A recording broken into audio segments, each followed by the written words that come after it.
अस्सलाम वालेकुम, my name is Maria Parveen and welcome to my YouTube channel. आज की इस वीडियो में हम ENG 101 का लेक्चर नंबर 28 और लेक्चर नंबर 29 को डिस्कस करने जा रहे हैं। तो लेक्चर नंबर 28 हमारे पास किस टॉपिक पे है? वर्ड चॉइस पे, कि आपने वर्ड्स को कैसे सिलेक्ट करना है। मतलब वर्ड्स में अगर आपको चॉइस दी जाए तो आपने कौन से वर्ड को सिलेक्ट करना है और कौन सा वर्ड जो है वो अप्रोप्रिएट रहेगा किसी सेंटेंस या पैराग्राफ वगैरह में। तो यहाँ पे जो है कहा गया कि इस लेसन में जो है वो दो पार्ट्स दिए गए हैं। फर्स्ट पार्ट में आप लोग क्या लर्न करेंगे कि आप लोग लर्न करेंगे कि वर्ड्स को जो है वो उसको चॉइस कैसे करनी है, उसको यूज़ कैसे करना है, उसकी एक्सप्रेशन क्या है। सेकंड पार्ट में आप लोग देखेंगे कि number of words that are often mistaken from one another they are, मतलब वो कह रहे हैं कि यहाँ पे अगर नंबर जो है वर्ड्स जो हैं वो अगर मिस्टेक से जो है वो मतलब एक दूसरे की जगह यूज़ किए गए हैं तो मतलब उनको क्या प्रोनाउंस सेम किया जाता है, ऑलमोस्ट सेम होते हैं, लेकिन उनमें क्या होता है स्पेलिंग डिफरेंस होता है और जो है उनमें मीनिंग जो है वो डिफरेंस होता है। तो मतलब कह रहे हैं कि पहले पार्ट में हमने जो है वर्ड्स को देखना है कि यूज़ कैसे करना है और दूसरे पार्ट में हमने देखना है कि आप कह सकते हैं कि पेरा वर्ड्स जो हैं उनको हमने कैसे यूज़ करना है, मतलब सेम वर्ड्स जो हैं वो मिलते जुलते वर्ड्स जो हैं उनको कैसे यूज़ करना है। यहाँ पे जो है वो स्लंग को देख लेते हैं जो फर्स्ट पार्ट में दिया गया है, जिसमें हमने सेम जो है वर्ड्स को देखना है कि हमारे पास वर्ड्स कुछ चॉइस क्या है, हमने उसको यूज़ कैसे करना है। तो स्लंग बेसिकली क्या होता है कि इनफॉर्मल लैंग्वेज होती है या स्पेसिफिक वर्ड्स होते हैं जो ग्रुप ऑफ मतलब वर्ड्स जो है उनको यूज़ किया जाता है, लेकिन ये जो है राइटिंग में इतना ज़्यादा यूज़ नहीं किए जाते। तो इसकी एग्जांपल देख लेते हैं यहाँ पे। तो यहाँ पे एग्जांपल हमें दी गई है कि व्हेन माय मदर सा मी zoomed out me on the sofa she lost it. तो यहाँ पे जो है वो जूम्ड आउट का मतलब क्या है कि जाए एक टायर्ड, मतलब एक बंदा जब थका होता है या एक नींद में तो नहीं होता, मतलब एक बंदा जो है वो थका होता है या फिर जो है वो एक मतलब वो नशे की हालत में होता है, उसे खुद का मतलब वो पता ही नहीं होता, बिल्कुल जो है वो सुस्त सा पड़ा होता है। तो उसमें वो कहता है कि मतलब मेरी माँ ने मुझे तब देखा जब मुझे बहुत थका हुआ था और मतलब आप कह सकते हैं कि मतलब मुझे खुद का भी नहीं पता था एंड शी लॉस्ट इट, मतलब उसको जो है गुस्सा आ गया। तो यहाँ पे जो है अब ये जो है ये क्या एक स्लैंग है, मतलब प्रॉपर वर्ड यूज़ नहीं किया गया। लेकिन इसको अगर हम करेक्ट करें या रिवाइज करें तो ये वर्ड कैसे बनेगा? माई व्हेन माई मदर सा मी स्लीपिंग ऑन द सोफ़ा, कि जब मेरी माँ ने मुझे सोफ़ा पे सोते हुए देखा, शी बिकेम एंग्री, तो वो मतलब गुस्सा होगी। अब ये क्या है, ये करेक्ट सेंटेंस है और ये जो है फॉर्मल है, लेकिन जो है स्लंग जैसे वर्ड्स होते हैं ये इतने जो है वो राइटिंग में यूज़ नहीं होते। क्यों नहीं होते? क्योंकि आपको ये एग्जांपल मैंने दे दिया, यहाँ से आप अंदाज़ा लगा सकते हैं इसमें जो है समझने में थोड़ी मुश्किल होती है और जो है वो एग्जैक्ट जो है वर्ड्स जो हैं वो यूज़ नहीं किए जाते। तो उसके बाद जो है यहाँ पे अगेन उन्होंने यही कहा है कि slung bye it's nature is informal, कि ये इनफॉर्मल है। तो ये आप लोगों ने माइंड में रखना है कि स्लंग क्या है, ये एक इनफॉर्मल है। तो ये आपके MCQs में भी वो पूछा जा सकता है कि स्लंग क्या होता है, फॉर्मल होता है या इनफॉर्मल होता है। तो ये इनफॉर्मल होता है और जो है गुड राइटिंग वगैरह में के लिए ये जो है वो सूटेबल नहीं होता। तो उसके बाद यहाँ पे प्रैक्टिस एक्सरसाइज 1 दी गई है, वो देख लेते हैं। उसमें वो कह रहे हैं कि जो सेंटेंस दिए गए हैं उनको चेंज करें, उनके एक्सप्रेशंस को और स्लंग्स को, और उसमें जो है इफेक्टिव जो है वर्ड्स जो हैं या इफेक्टिव लैंग्वेज जो है उसको यूज़ करें। यहाँ पे फर्स्ट एग्जांपल देख लेते हैं। फर्स्ट एग्जांपल क्या है कि all the viewers trashed the new Tom cruise film. अब नीचे जो है इसको करेक्ट भी दिया गया है। वो यहाँ पे जो है ट्रैश का क्या है, मतलब रद्दी की टोकरी, जो आप कह सकते हैं कि रद्द करना, किसी चीज़ को निगलेक्ट करना, झुटला देना, तो ये इसका मतलब बनता है। लेकिन यहाँ पे जो है करेक्ट जो है सेंटेंस नहीं बन रहा। तो यहाँ पे जो है इसकी जगह हम क्या यूज़ करेंगे कि all the viewers condemned the new Tom cruise film. तो यहाँ पे जो है रद्द करने की जगह पे हमने कौन सा वर्ड यूज़ किया है? कंडेम्ड की जगह कंडेम्ड जो है वो यूज़ किया है। इसका मतलब क्या होता है कि मजम्मत करना, मुखालफत करना। तो ये क्या है, यहाँ पे एक एप्रोप्रिएट वर्ड जो है वो यूज़ किया जाता है। इसी तरह बाकी भी आप लोगों ने देख लेना है, जैसा कि यहाँ पे नेक्स्ट जो है चीज़ ऑफ, मतलब वो आप कह सकते हैं कि वो भी उसका भी मतलब गुस्सा करना बनता है, लेकिन नीचे जो है प्रॉपर वर्ड यूज़ किया गया कि I was really very agree. तो यहाँ पे जो है प्रॉपर यूज़ किया गया कि मैं गुस्सा था, एग्री था। तो इस तरह जो है आपने ये एग्जांपल देख लेनी है। उसके बाद जो है यहाँ पे देख लेते हैं क्या है कि क्लिचेस हैं। क्लिचेस क्या होती हैं? They are expressions that are once lively and interesting. तो बेसिकली जो है वो क्लीचेस होते क्या हैं? क्लीचेस क्या होते हैं कि ये वर्ड जो फ्राज होता है जो ओवर यूज़ किया जाता है राइटिंग में, मतलब एक्स्ट्रा तौर पर यूज़ किए जाते हैं। तो इनको जो है अवॉइड करना चाहिए। अगर आप चाहते हैं कि आपकी जो है वो राइटिंग जो है वो फ्रेश रहे, इंटरेस्टिंग रहे, तो क्या करना चाहिए? इनको अवॉइड करना चाहिए। तो यहाँ पे जो है आपको कुछ जो है वो वर्ड भी दिए गए हैं यहाँ पे जो क्लीचेस के तौर पर यूज़ किए जा रहे हैं। तो आप लोग जो है यहाँ पे देख लें। यहाँ पे क्या है कि after all is set and done. तो यहाँ पे एक वर्ड जो है clear as crystal along felt one. तो ऐसे वर्ड जो हैं ये क्लिचेस के तौर पर यूज़ किए जा रहे हैं। तो ये जो हैं ये इतने अप्रोप्रिएट नहीं होते। और अगर आप चाहते हैं कि अगर आपका एक सेंटेंस जो है, एक पैराग्राफ जो है वो अच्छा रहे, एक मतलब अप्रोप्रिएट रहे, पढ़ने वाले को समझ आए, तो जो है क्लिचेस को अवॉइड करना चाहिए। तो यहाँ पे जो है उसके बाद नेक्स्ट देख लेते हैं। नेक्स्ट हमारे पास क्या है कि वर्डिनेस। वहाँ पे क्या है कि some writers show off their command of the language by using big difficult words. Actually this is very annoying for the reader. वो कह रहे हैं कि कुछ राइटर्स जो होते हैं वो क्या करते हैं कि डिफ़िकल्ट वर्ड्स जो हैं वो यूज़ करते हैं, जो है मतलब बिग वर्ड्स जो हैं वो यूज़ करते हैं लेकिन इससे क्या होता है कि इससे जो है रीडर के लिए जो है प्रॉब्लम होती है, अनोइंग होती है रीडर्स को। तो मतलब इसको जो है वो इसको भी अवॉइड करना चाहिए। तो यहाँ पे जो है वो वर्ड्स भी दिए गए हैं। यहाँ पे आप लोग देख सकते हैं कि अ लार्ज नंबर ऑफ, इसके बाद many, at any earlier point in time, before, ऐसे वर्ड्स जो हैं ये यहाँ पे जो है वर्डली एक्सप्रेशन और सिंगल वर्ड्स में दिए गए हैं। तो यहाँ पे जो है यहाँ पे बताया हुआ उन्होंने कि अगर एक वर्ड जो है एक्सप्रेशन जो है कि जैसा कि है अ लार्ज नंबर ऑफ, तो इसकी जगह हम जो है सिंगल वर्ड यूज़ कर सकते हैं मैनी। इसी तरह अगर हमारे पास नेक्स्ट पॉइंट है कि at this point in time, तो यहाँ पे हम नाउ वर्ड जो है वो यूज़ कर सकते हैं। तो वो कहते हैं कि यहाँ पे शॉर्ट वर्ड जो है वो यूज़ किए जाने चाहिए बजाय कि वर्डी एक्सप्रेशन की जगह पे। तो उसके बाद जो है यहाँ पे बाकी जो वर्ड्स दिए गए हैं आप लोगों ने देख लेने हैं। ये एमसीक्यूज में पूछे जा सकते हैं कि ये वर्ड जो क्या है, तो आपको आइडेंटिफाई आना चाहिए कि ये वर्ड जो है यहाँ पे क्या है, वर्ड एक्सप्रेशन है। उसके बाद नेक्स्ट देख लेते हैं। तो नेक्स्ट है कि look at the following sentences and see which ones communicate well. यहाँ पर कह रहे हैं कि सेंटेंसेस दिए गए हैं, तो आप बताएं इनमें से कौन सा जो है वो अप्रोप्रिएट है और कौन सा जो है वो अच्छे से जो है कम्युनिकेशन के लिए यूज़ किया जा सकता है। तो फर्स्ट हमारे पास क्या है कि due to the fact that the printer run out of the toner they went to the local store for the purpose of buying some. तो यहाँ पे जो है due to the fact that, अब ये क्या है, यहाँ पे एक एक्स्ट्रा वर्ड यूज़ किया गया है, जैसा कि आप वो कह सकते हैं वर्ड एक्सप्रेशन के तौर पर यूज़ किया गया, लेकिन इसको हम शार्ट जो है एक सिंगल वर्ड के तौर पर यूज़ कर सकते हैं। तो वो क्या है, because, due to the fact that, इसकी जगह हम क्या यूज़ कर सकते हैं, बिकॉज को यूज़ कर सकते हैं। तो यहाँ पे जो है अप्रोप्रिएट क्या बनेगा, because the printer run out of the order of the toner they went to a local store to buy some. अब ये क्या है कि एक अप्रोप्रिएट सेंटेंस बन गया। इसी तरह नीचे भी एक सेंटेंस दिए गए हैं, आप लोगों ने वो भी देख लेने हैं। जैसे कि वहाँ पे क्या, at this point in time, अब इसकी जगह यहाँ पे जो है, अगर हम इसकी जगह पे यहाँ पे जो है ये पॉइंट यहाँ पे अगर हटा दें, at this point in time, ये यहाँ पे जो है फ्राज हटा दें, तो भी हमारे सेंटेंस पे कोई इफेक्ट नहीं पड़ेगा, बल्कि वो बेटर रहेगा। जैसा कि we have not yet schedule the next meeting, तो ये सेंटेंस जो है ये भी एक अप्रोप्रिएट है और कम्युनिकेशन के लिए सही रहेगा। तो इसी तरह नेक्स्ट जो है, in my opinion I think the quota system in jobs is totally unfair and uncalled for. तो यहाँ पे जो है इन माई ओपिनियन, तो यहाँ पे हम आगे उन्होंने अगेन यूज़ किया आई थिंक। शुरू में उन्होंने कहा कि मेरा ओपिनियन है, और उसके बाद क्या है कि आई थिंक मेरा ख्याल है। तो दो दफ़ा जो है यूज़ किया जा रहा है।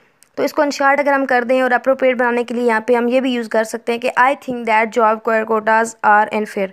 तो इनशार्ट करके यहाँ पे इसको यूज़ किया गया है, और ये जो है ये रीडर्स के लिए ईजी रहता है, अगर शार्ट सेंटेंस हो पढ़ने में ईजी रहता है। तो इसी तरह नीचे आपको और एग्जांपल्स दी गई हैं, आप लोगों ने एग्जांपल्स देख लेनी है, उनकी भी प्रैक्टिस कर लेनी है यहाँ पे। इससे क्या है, ये आपकी जो है इतना ज़्यादा पेपर में तो नहीं आती, लेकिन आपकी जो है इससे इंग्लिश और ग्रामर वगैरह जो है वो स्ट्रांग हो जाती है। और इससे एक और भी बेनिफिट होता है कि अगर आप कोई पैराग्राफ वगैरह लिखते हैं, तो आपको अगर आपकी ग्रामर स्ट्रांग है, आपकी राइटिंग स्किल जो है वो अच्छी है, तो आप जो है उससे अच्छे मार्क्स जो है वो गेन कर सकते हो। तो ये आप लोग जो है प्रैक्टिस के लिए यूज़ कर सकते हो इसको।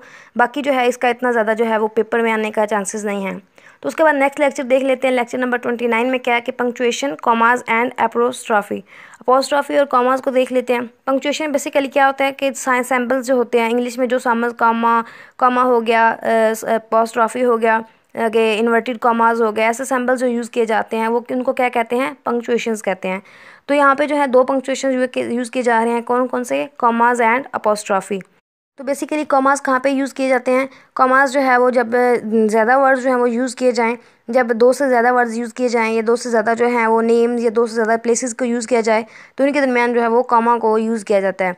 इसके अलावा जो है अगर आपको कोई सेंटेंस दिया गया, उसमें दो फ्राज आ रहे हैं या दो से ज़्यादा फ्राज आ रहे हैं, तो उनको जो है वो सेपरेट करने के लिए उनके दरमियान जो है वो क्या किया जाता है, कॉमा को यूज़ किया जाता है।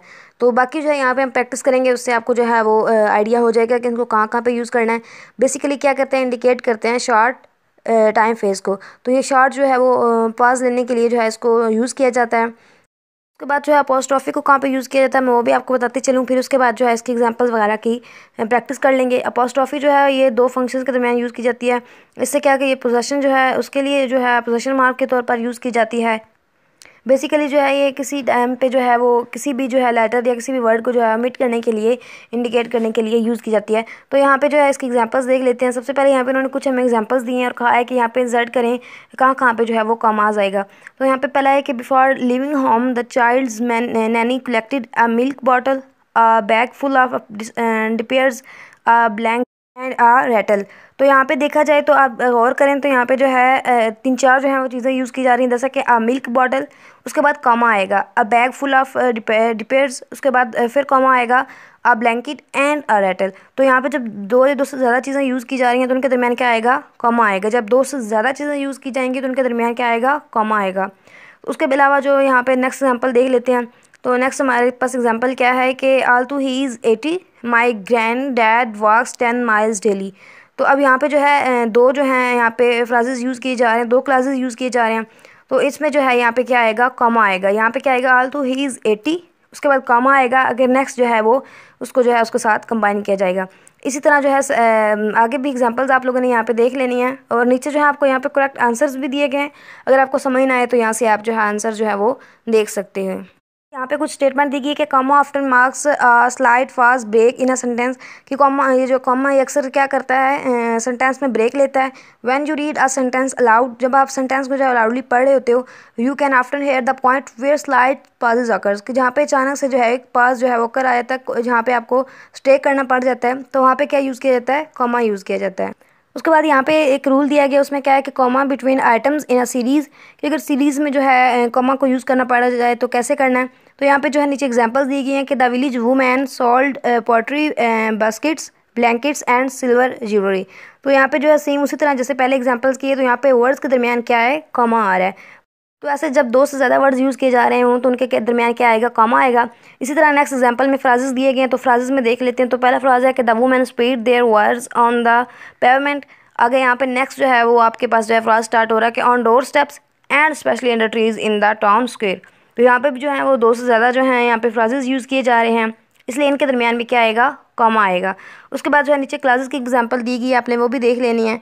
और उसके बाद जो है नेक्स्ट देख लेते हैं। उसके बाद इसका सेकंड रूल दिया गया। सेकंड रूल क्या है कि कॉमा आफ्टर इंट्रोड्यूसिंग मटेरियल, कि जब आप किसी कोई इंट्रोड्यूसिंग मटेरियल जो है वो यूज़ कर रहे हैं तो उसके दरमियान भी क्या आएगा, कॉमा आएगा। जैसा कि यहाँ पे एग्जांपल दी गई है कि after the mother had given the baby a birth bath it fell asleep. तो यहाँ पे जो है उन्होंने दो जो है आपके पास जो है यहाँ पे फ्राजेज उनको अलग करने के लिए यहाँ पे इनके दरमियान कॉमा यूज़ किया। इंट्रोडक्टिव मटेरियल को अलग करने के लिए इनके दरमियान क्या किया, कॉमा यूज़ किया। उसके बाद इसका थर्ड रूल देख लेते हैं। तो थर्ड रूल हमारे पास क्या है कि put a comma around words that interrupt the flow of a sentence, कि जो सेंटेंस के फ्लो को जो है वो डिस्टर्बेंस क्रिएट करते हैं, उनके दरमियान क्या किया जाता है, एक कॉमा यूज़ किया जाता है। जैसा कि यहाँ पे एग्जांपल दी गई है कि my mother who is very old complains that I do not give her enough time. तो यहाँ पे माई मदर आगे एक थोड़ी इंटरप्शन हो रही है कि my mother who is old, तो यहाँ पे समझ नहीं आ रही कि क्या बात की जा रही है। तो यहाँ पे क्या है, कॉमा यूज़ किया जा रहा है कि माई मदर, आगे कॉमा यूज़ किया जा रहा है कि हु इज़ ओल्ड, कि जो कि बूढ़ी हैं, complains that I do not give her enough time. तो वो कह रहे हैं कि मेरी मदर जो है कि बूढ़ी हैं, वो कंप्लेन करती हैं कि मैं उनको ज़्यादा टाइम नहीं देता। तो यहाँ पे जो है यहाँ पे जो है दो जगह पे क्या किया जा रहा है, कॉमा यूज़ किया जा रहा है। क्यों यूज़ किया जा रहा है, ताकि सेंटेंस की जो है वो एक सीक्वेंस सही बनी रहे, एक फ्लो जो है वो उसका कंटिन्यू रहे। तो वहाँ पे जो है थर्ड रूल में क्या है कि जहाँ पे सेंटेंस का फ्लो जो है वो इंटरप्ट हो रहा हो तो वहाँ पे भी कॉमा यूज़ किया जा सकता है। उसके बाद जो है फोर्थ रूल देख लेते हैं। तो फोर्थ रूल हमारे पास क्या है कि comma between complete thoughts connected by joining words, कि जब जो है ज्वाइनिंग वर्ड्स को जो है कंप्लीट थॉट देने के लिए यूज़ किया जाता है तो उससे पहले क्या यूज़ किया जाता है, कॉमा यूज़ किया जाता है। कि जहाँ पे भी कंप्लीट थॉट देने के लिए ज्वाइनिंग वर्ड्स को यूज़ किया जाता है तो वहाँ पे क्या आता है, कॉमा आता है। अब ज्वाइनिंग वर्ड्स कौन से होते हैं, मैंने आपको पिछले लेक्चर्स में क्लियर करवाया था।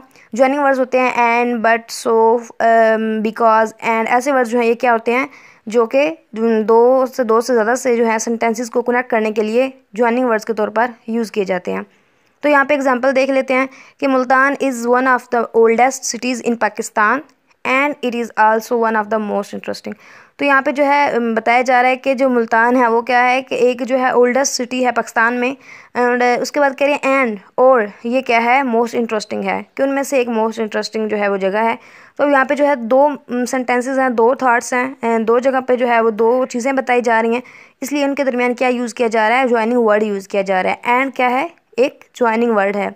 लेकिन यहाँ पे जो है अब आप देखें गौर से तो यहाँ पे एक कॉमा भी यूज़ किया गया है। अब ये क्यों यूज़ किया जा रहा है, यहाँ पे जो है इसको जो है वो प्रॉपर है सेंटेंस को बनाने के लिए पहला जो है आपके पास जो है कंप्लीट थॉट जो मिल रही है, जो पहला सेंटेंस है उसको दूसरे सेंटेंस से अलग करने के लिए यहाँ पे ज्वाइनिंग वर्ड के साथ कॉमा भी यूज़ किया गया है। तो यहाँ पे जो है जहाँ पे भी आपके साथ जो है दो कंप्लीट थॉट्स आपको मिल रही हों या जहाँ पे भी आपको दो जो हैं सेंटेंसेस में अलग अलग जो है वो बात बताई जा रही हो, तो वहाँ पे क्या करना है आपने, वहाँ पे उनके दरमियान में ज्वाइनिंग वर्ड यूज़ कर देना है और कॉमा को यूज़ कर देना है। तो कॉमा कहाँ पे यूज़ होता है, ज्वाइनिंग वर्ड से पहले यूज़ किया जाता है। उसके बाद नीचे आपको यहाँ पे एक नोट दिया गया है, ये आप लोगों ने माइंड में रखना है कि कॉमा जो है वो सिर्फ एंड, बट और ऐसे जो है ज्वाइनिंग वर्ड्स के साथ ही यूज़ नहीं किया जाता, बल्कि ये जो है उस जगह पे यूज़ किया जाता है जहाँ पे कंप्लीट थॉट दी जाती है। और जहाँ पे कंप्लीट थॉट दी जाती है वहाँ पे क्या होता है, सब्जेक्ट और वर्ब होता है।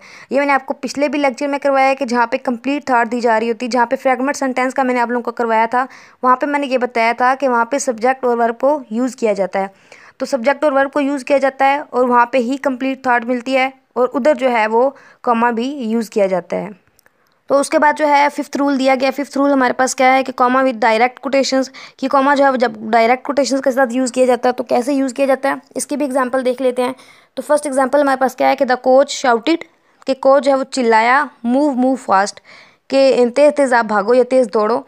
तो यहाँ पे जो है दो हमारे पास क्या है कोटेशन मार्क जो है, यहाँ पे एक मूव मूव फास्ट पे जो क्या यूज़ किया जा रहा है, कोटेशन मार्क यूज़ किया जा रहा है। और जहाँ पे भी किसी का कोई जो है आप कॉल कह सकते हैं, या किसी का कोई मैसेज या किसी की कोई बात की जा रही हो, उसको इन्वर्टेड कॉमास में लिखा जाता है। और उससे पहले अगर उसको मेंशन किया जा रहा हो कि फ़लाँ बंदे ने ये कहा, तो जिसने कहा उसके बाद क्या आएगा, कॉमा आएगा। जैसा कि यहाँ पे है कि कोच शाउटेड, तो कि कोच चिल्लाया, तो उसके बाद क्या आ रहा है, कॉमा आ रहा है। आगे जो बात उसने क्यों चिल्लाया, उसने क्या कहा, मूव मूव फास्ट, तो उनके दरमियान क्या आ रहा है, साइड्स पे इन्वर्टेड कॉमास आ रहे हैं। तो इसी तरह सेकंड एग्जांपल है कि द स्टूडेंट सेड, स्टूडेंट्स ने कहा। उसके बाद नेक्स्ट जो है क्या कहा, do you mind if I ask a question, कि अगर आप माइंड अगर तो मैं क्वेश्चन पूछ सकता हूँ। तो यहाँ पे जो है उन्होंने कहा, जो कॉल उन्होंने जो बोला, उन्होंने जो बात की, उसको इन्वर्टेड कॉमास में लिखा है। और जिन्होंने कहा मतलब स्टूडेंट्स ने कहा, इसलिए उनके साथ क्या आया, कॉमा आ गया। तो जिसने भी कहा उसके साथ हमेशा कॉमा आएगा, या जो भी बात की जा रही हो, जिसके बारे में की जा रही हो, उसका क्या आएगा, कॉमा आएगा। तो यहाँ पे आप लोग देख सकते हैं कि इन्वर्टेड कॉमा से पहले क्या आ रहा है, यहाँ पे कॉमा आ रहा है। उसके बाद यहाँ पे आपको रिव्यू दिया गया। रिव्यू में आप लोगों ने ये जो है एमसीक्यूज़ जो हैं ये आप लोगों ने लाजमी तौर पर प्रिपेयर कर लेने हैं। यहाँ पे आप लोगों को नीचे आंसर भी दिए गए, आप लोग उससे जो है इसकी प्रैक्टिस कर लीजिएगा। उसके बाद जो है यहाँ पे अपोस्ट्रोफी का दिया गया। अपोस्ट्रोफी का मैंने आप लोगों को ऊपर बता दिया था कि अपोस्ट्रोफी मोस्टली कहाँ पे यूज़ की जाती है। यहाँ पे एग्जांपल देख लेते हैं कि it's impossible to see stars in daylight. तो इट्स की जगह पे जहाँ पे दरमियान में क्या आ रहा है, अपोस्ट्रोफी आ रहा है। तो ये क्या है, it's the construction of word it is. तो इट इज़ जो हम यहाँ पे चाहें तो ये भी लिख सकते हैं कि it is impossible to see stars in daylight, लेकिन यहाँ पे हम लोग क्या यूज़ कर रहे हैं कि इट्स। तो ये क्या है, यहाँ पे कंस्ट्रक्शन है इट इज़ की। तो इट्स जो है वो किसकी जगह पे यूज़ किया जा रहा है, इट इज़ की जगह पे यूज़ किया जा रहा है। इसी तरह नेक्स्ट जो है यहाँ पे कैन नॉट यूज़ किया जा रहा है। सेकंड एग्जांपल में क्या यूज़ किया जा रहा है, कांट। तो कैन नॉट जो है इसको जो है कैन नॉट में यहाँ पे जो है सी एन आगे अपोस्ट्रोफी का सिंबल यूज़ किया जा रहा है। तो ये किसको शो कर रहा है, कैन नॉट को। ये किसकी कंस्ट्रक्शन है, कैन नॉट की। तो इस तरह जो है ये पोजेशन के लिए मतलब ऐसे वर्ड्स के लिए अपोस्ट्रोफी को यूज़ किया जा सकता है। उसके अलावा अगर किसी की मलकियत को शो करना है, या किसी की जो है आप कह सकते हैं कि जो है बादशाहियत या किसी की मलकियत को शो करना हो, तो भी जो है वहाँ पे अपोस्ट्रोफी जो है उसको यूज़ किया जाता है। यहाँ पे एक एग्जांपल दी गई है, वो देख लेते हैं। No one likes the college principal new attendance rules, कि जो है कोई भी जो है वो कॉलेज प्रिंसिपल जो है उसके न्यू अटेंडेंस रूल को पसंद नहीं करता। तो यहाँ पे जो है अपोस्ट्रोफी प्लस एस, तो प्रिंसिपल के साथ जो एस लगाया गया है उसके दरमियान में क्या आया है, अपोस्ट्रोफी आया। अब ये क्या बिलोंग करता है, प्रिंसिपल की तरफ बिलोंग कर रहा है कि प्रिंसिपल ने ये कहा, या प्रिंसिपल ने जो है प्रिंसिपल के रूल्स को कहा जा रहा है। तो यहाँ पे उसकी मलकियत जाहिर की जा रही है कि प्रिंसिपल ने ये कहा। इसी तरह फोर्थ एग्जांपल यहाँ पे दी गई है कि the sandwich at Greens restaurant are the best in town. तो यहाँ पे जो है ग्रीन्स रेस्टोरेंट, तो यहाँ पे क्या बताया जा रहा है कि ग्रीन का रेस्टोरेंट, मतलब मलकियत शो की जा रही है कि उसका ये रेस्टोरेंट है। तो इस तरह जो है ऐसे वर्ड्स में भी जो है ये यहाँ पे अपोस्ट्रोफी को यूज़ किया जाता है। तो यहाँ पे जो है यहाँ पे उन्होंने एक पॉइंट दिया हुआ, आप लोगों ने ये माइंड में रखना है। आप लोग जो है इसको जो है एमसीक्यूज़ में भी आ सकता है, आपके शॉर्ट क्वेश्चन में भी वो पूछ सकता है कि अपोस्ट्रोफी का यूज़ क्या है, इसके पर्पज़ क्या है। तो यहाँ पे जो आपको पर्पज़ दिए गए हैं कि it is use in a construction, जैसे कि ऊपर मैंने आपको एग्जांपल दे दी है। और उसके बाद कह रहे हैं showing that one or more letters have left out of word, कि जैसे वो इट्स था वर्ड, आगे हमारे पास कैन नॉट था, उसको हमने शॉर्ट फॉर्म में कर दिया था, कंस्ट्रक्शन यूज़ की थी। इसी तरह सेकंड उन्होंने हमें पर्पज़ बताया है कि it is also used to show possession show करने के लिए, कि that something belongs to someone, कि कोई ना कोई चीज़ जो है वो किसी को बिलोंग करती है, किसी की मलकियत रखती है। जैसे कि यहाँ पे ग्रीन्स रेस्टोरेंट था, उसके बाद प्रिंसिपल्स के जो है न्यू अटेंडेंस थी, कि प्रिंसिपल जो है वो बिलोंग कर रहा था न्यू अटेंडेंस से। तो इस तरह जो है यहाँ पे किसी के पोजेशन को शो करता है और कंस्ट्रक्शन को शो करता है। उसके बाद यहाँ पे आपको जो है कंस्ट्रक्शन के कुछ वर्ड्स दिए गए हैं, आप लोगों ने ये देख लेने हैं और इनकी जो है आप लोगों ने प्रैक्टिस कर लेनी है। ये जो है आपके एमसीक्यूज में भी आ सकते हैं और आपको अगर आप शॉर्ट फॉर्म यूज़ करना चाहें तो आप यूज़ भी कर सकते हैं। जैसे कि आई एम की फॉर्म जो है आई अपोस्ट्रॉफी एम है, इट इज़ की इट्स हो गया, शी विल की शी आगे अपोस्ट्रॉफी डबल एल उसको शॉर्ट फॉर्म कर दिया गया, यू वुड को यू डी कर दिया। इस तरह जो है शॉर्ट फॉर्म्स इनकी कंस्ट्रक्शन जो है वो यूज़ की जा सकती है। अब यहाँ पे जो है उन्होंने कंस्ट्रक्शन की कुछ प्रॉब्लम्स दी हैं, ये स्टूडेंट्स जो है उनको प्रॉब्लम हो सकती है। यहाँ पे पहला क्या है कि दे आर का मतलब मीनिंग क्या है, दे आर। उसके बाद यहाँ पे देयर यूज़ किया जाता है, तो देयर का किसको बिलोंग कर रहा है, देम को, मतलब कुछ लोगों को बिलोंग कर रहा है। उसके बाद इट्स, तो इसका मतलब क्या है, इट इज़ और इट हैज़ के मतलब इसका क्या हो सकता है कि इट इज़ ये है या ये मतलब रखता है कुछ ना कुछ, इट हैज़ या इट हैज़ जो है ये यूज़ किया जाता है। लेकिन दूसरी तरफ जो है इट्स का मतलब क्या बिलोंग कर रहा है, अगर इट्स के साथ दरमियान में जो है वो एस अपोस्ट्रॉफी सिंबल नहीं आ रहा तो ये क्या बिलोंग कर रहा है, इट को बिलोंग कर रहा है। अगर आप गौर करें तो दोनों में जो सेकंड ऑप्शन है उसमें स्टार्ट में क्या आ रहा है, इट्स के दरमियान क्या आ रहा है, अपोस्ट्रॉफी आ रहा है, और दूसरी साइड जो है वो अपोस्ट्रॉफी नहीं आ रहा। तो जहाँ पे अपोस्ट्रॉफी आ रहा है वहाँ पे क्या है, इट इज़, ये कंस्ट्रक्शन है। लेकिन अगर इट्स के दरमियान अपोस्ट्रॉफी नहीं है तो वो क्या है, बिलोंग कर रहा है इट को। इसी तरह यू आ रहा है तो यू आर का मीनिंग क्या है, यू आर। अगर योर है तो उसका मतलब बिलोंग कर रहा है यू को, मतलब यू को बिलोंग कर रहा है कि योर तुम्हारी बात कर रहा है तो यू को बिलोंग कर रहा है। इसी तरह हुज है तो हु इज़, एंड अगर हुज लिखा हुआ है WHOSE है तो उसका बिलोंग कर रहा है हुम को, किसी को बिलोंग कर रहा है। तो आपने ये वर्ड्स माइंड में रखना है, ये अक्सर स्टूडेंट्स को प्रॉब्लम हो जाती है, उनको समझ नहीं आती, वो जो है इनको एक दूसरे की जगह पे यूज़ कर देते हैं।